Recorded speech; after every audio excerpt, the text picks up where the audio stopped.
आप सबके साथ खिलो, लेकिन देश की सेना के साथ मत खिलो। अगर आप सेना कॉन्ट्रैक्ट पे देने वाले हो तो एक दिन ये देश कॉन्ट्रैक्ट पे देना पड़ेगा।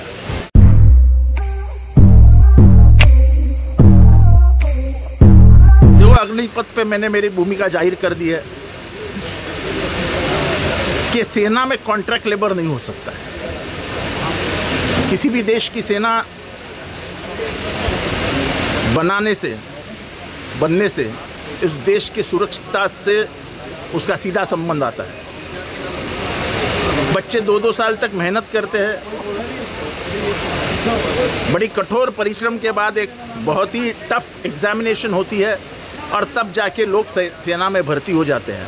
2-2 साल 3-3 साल वो मेहनत करते। पाकिस्तान और चाइना और के 2-3 वॉर हुए, उसमें शॉर्ट सर्विस कमीशन नाम का एक निकला था, 8 साल के लिए भर्ती हो जाओ। तभी का दौर अलग था, अभी का दौर अलग है। अब की लड़ाई और इंटेलिजेंस है, ऑटोमेटिक वेपन्स आ गए हैं, वेपन्स में इम्प्रूवमेंट हुई है,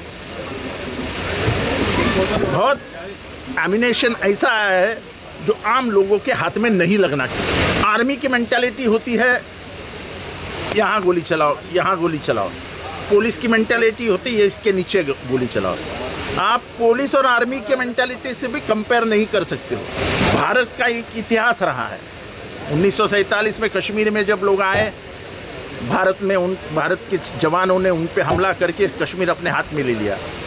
हैदराबाद में रजाकार से जब लड़ाई हुई तब भारत के जवानों ने जाके रजाकारों को हटा करके हैदराबाद अपने हाथ में ले लिया।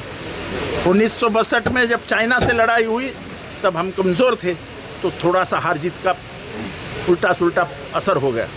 1965 में पाकिस्तान कुछ नहीं कर पाई हमारे खिलाफ, लेकिन 1971 में जब लड़ाई हुई तब हमारे जवानों ने बता दिया कि हम शूरता में किसी से कम नहीं हैं। और पहली बार दुनिया में ऐसा हुआ कि 2 राष्ट्र थे, एक राष्ट्र था पाकिस्तान, एक पाकिस्तान यहाँ पे था, एक पाकिस्तान वहाँ पे था जिसको ईस्ट पाकिस्तान कहते थे। इंदिरा गांधी, मानेक शाह ने मिलके अमेरिका को भिड़ के ये 2 राष्ट्र के एक राष्ट्र का 2 राष्ट्र बना दिया और बांग्लादेश आज़ाद हो गया। आज भी अगर आप गूगल पे जाओ और 1971 वॉर डालो तो आपको दिखेगी 1 लाख सेना पाकिस्तान की भारत के गिरासत में थी। भारत ने पाकिस्तान को घुटने पे लाया था और पाकिस्तान सरेंडर कर गई।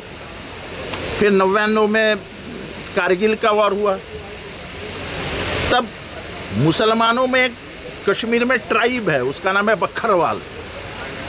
उस बखरवाल जमात के कुछ लड़के लड़कियां जानवर चराने के लिए दूर जाते थे। तब उन्होंने देखा जब कारगिल के उस पार पाकिस्तान की सेना आगे बढ़ रही है और पोस्ट बना रही है तो उन्होंने नीचे आके भारत की सेना को बताया कि ऐसा ऐसा हो रहा है। भारत की सेना ने तुरंत तैयारी की और ऊपर से गोली मारना बहुत आसान है, आपको चढ़ने का है। इस बात को मद्देनजर रखते हुए भी कई नौजवानों ने अपनी जानें गंवाई। बात्रा नाम का एक सैनिक था, उसकी तो उम्र 26 साल की थी, उसको बहुत पदक मिले, लेकिन हमने वो अपने कब्जे में ले लिया। आपको शायद पता होगा कि कारगिल में और परिसर में -18, -20, -5 ऐसे तरीके का टेम्परेचर रहता है और वहाँ आपको 12-12 घंटे खड़ा रहना पड़ता है, जो कि नामुमकिन है, हम तो जा भी नहीं सकते। ये रहा ही बात कश्मीर की। आज जब आसाम से लेके कश्मीर वो पूरी बॉर्डर देखोगे, मेघालय, मिज़ोरम, ये सब बॉर्डर देखोगे तो वहाँ घना जंगल है और उस जंगल से लोग अंदर आते हैं, उनको रोकने के लिए जंगल में जाना पड़ता है। मुझे मालूम है क्योंकि मेरा सगा मामा वहाँ ड्यूटी पे था, वो 65 में आर्मी में गया था। 65 की लड़ाई उसने लड़ी है। तो मिलिट्री इतनी आसान चीज़ नहीं है हम जितना समझते हैं। हम तो खुशनसीब है कि वो नौजवान वहाँ पे खड़े हैं, हम यहाँ पे बात कर रहे हैं, वरना ये देश सुरक्षित नहीं रहता। जिस समय आप जवानों के नाम पे वोट मांग रहे थे, आपको कुछ नहीं लगा? अब आप कहते हो कि 4 साल जवान होंगे और फिर रिटायर हो जाएंगे। तो जहाँ पे लोगों की पढ़ाई शुरू होती है और जहाँ पे उनकी ख़त्म होती है, वहीं पे वो आपके काम पे लगा लोगे। बाद में वो जवान क्या करेंगे? ऐसा है, समाज में हर व्यक्ति को अगर वेपनरी का शिक्षण मिल जाए तो समाज का विनाश होना अटल है। अमेरिका में जिस तरीके से शिकागो में जाके कोई पब में 32 लोगों को मार देता है, कोई टोल प्लाजा पे एक पागल आदमी जाता है 60 लोगों को मार देता है, ये क्यों होता है? क्योंकि वेपन्स बहुत आसानी से मिल रहे हैं। अब आपके हाथ में कैलिस्टोना क्या वो AK-47 है, ये सब तरीके की बंदूकें आपके हाथ में लगेगी तो आप उसमें एक्सपर्ट हो जाओगे। और जो कॉन्ट्रैक्ट है उसकी रिस्पॉन्सिबिलिटी क्या? जो कमीशन होता है वो कमीशन यानी कमीशन आर्मी कमीशन रहता है, उसका कमीशनिंग होता है राष्ट्रपति की तरफ से, तो उसको कुछ मर्यादा है, कुछ कानूनन मर्यादा है उसको, वो उसके पार नहीं हो सकता है। ये सब कॉन्ट्रैक्ट में नहीं आएगा।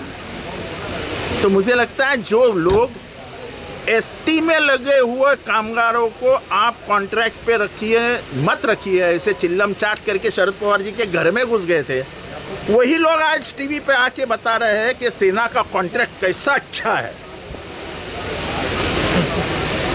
बड़े हंसने वाली बात है, मुझे उस पे भी नहीं जाना है। लेकिन आप आज देश को देखिए, पूरे देश को हम नीचे से शुरू करते हैं। केरल के सामने श्रीलंका है। श्रीलंका और केरल के सामने आमने सामने जो इलाका है भारत के सामने, उस इलाके पे पोर्ट है। वो पोर्ट चाइना ने बनाया है और चाइना ने बनाए हुए पोर्ट पे जो पैसे लगे थे वो श्रीलंका ने दिए नहीं, तो चाइना ने वो पोर्ट अपने मालिकाना हक जाहिर कर दिया। तो अब उधर चाइना ही है, एक दुश्मन वहाँ पे बैठा है। फिर वहाँ से आप गुजरात की तरफ से जाइए कश्मीर की तरफ, वहाँ से आपको पाकिस्तान बैठा है। उसके थोड़े ऊपर जाइए तो उधर अफ़गानिस्तान बैठा है।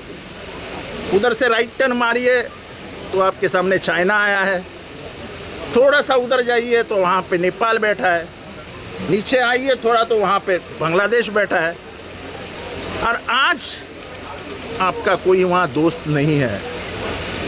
मैं उनको दुश्मन भी नहीं करारता हूँ, लेकिन दोस्त नहीं है। इसका मतलब वो जो जवान अपने ज़िंदगी से खेल रहे हैं वो हमारी सुरक्षा के लिए खेल रहे हैं। आप उनकी मजाक मत बनाओ।